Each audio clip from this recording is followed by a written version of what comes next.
नमस्कार, TV9 मराठीमध्ये आपल्या सगळ्यांचं स्वागत। मी निखिला। महत्त्वाची बातमी, मुख्यमंत्री एकनाथ शिंदे आणि शरद पवार यांच्यामध्ये सह्याद्री अतिथीगृहावर बैठक झाली। मुख्यमंत्री शिंदे आणि शरद पवार यांच्यामध्ये 1 तास बैठक झाली।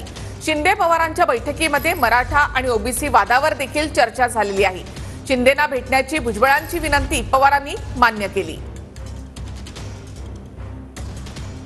तर पवार शिंदेंच्या बैठकीमध्ये काय झालं ते आपण पाहूया। जरांगे आणि ओबीसी नेत्यांना सरकारने काय आश्वासनं दिली याची माहिती पवारांनी घेतली। विधानसभेच्या आधी जातीय तेढ निर्माण होऊ नये याबाबत शिंदे आणि पवार यांच्यामध्ये चर्चा झाली। काही दिवसांमध्ये पुन्हा सर्वपक्षीय बैठकीचं निमंत्रण विरोधकांना सुद्धा देणार, शिंदेंनी पवारांना आश्वासन दिलंय।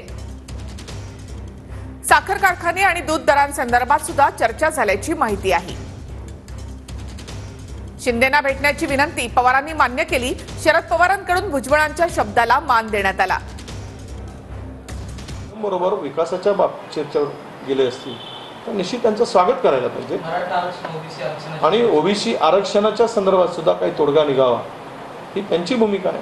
विनाकारण वाद लावलाय सरकारने आणि बोर्ड विरोधकाकडे दाखवत आहे, भांडणं लावले।